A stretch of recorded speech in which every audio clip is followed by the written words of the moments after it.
Hello everyone, I'm Dynamic John Mickle of Dynamic Carpet Care, and a question I get asked a lot is, how do I get rid of a smell in my carpet? Well, what I found is that professional cleaning will deal with any odors that you have in your carpet, pretty much take care of that issue. But one thing, sometimes what happens is that the odor can go into your ductwork.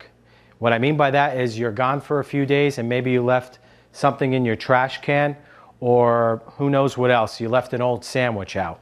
So that odor has gone into your ductwork, and here's what you want to do. Take a bottle of warm water, mix it up with some vinegar.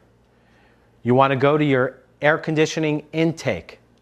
You go there and make sure your air conditioning is on, of course, and you want to take your bottle of warm water and vinegar that's mixed together and mist it into the AC intake. What that'll do is it'll suck up that mixture, the vinegar and water, into the AC ductwork and kind of flush out that odor if it's in there. So I hope this helped with you dealing with the smells in your carpet. If it didn't, contact a local professional and get that carpet professionally cleaned, or they can help you with the issue. Or you can reach me personally at www.dynamiccarpetcaretampa.com. I'm Dynamic John Mickle of Dynamic Carpet Care, and keep it clean, my friends.